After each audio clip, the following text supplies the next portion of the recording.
由台湾首庙天坛举办的府城历史健行的活动，今年已经迈入第2档。参与的民众每人穿着蓝色的纪念衫，一早起就客满整个中义路，包括市长黄伟哲、民政局长蒋玲煌以及座位的议员、民意代表拢到场出席。市长表示，天坛是台南历史悠久的庙宇之一，伫最近2届的风台侵袭，台南相对的平安。同款的全民的健康，除了靠神明的庇佑，嘛爱加出来参加健行来维持。真的很开心。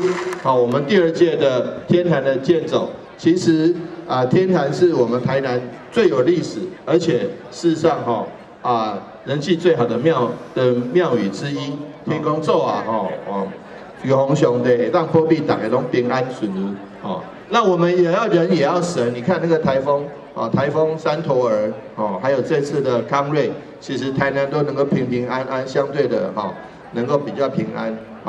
市民上这个天公不要咱保庇，但是咱家己嘛要做好咱的防海准备。同样的，天公不要保庇咱健康，但是咱我们要健走来维持健康。祝福我们今天的健走活动圆满，各位好朋友，大家都健康、平安、喜乐，好不好？今日咱的践行活动，主要是各位朋友，咱要行台南中西区20个国定古迹和市定古迹，咱等行了以后，大家一定阮拢有准备足侪物件。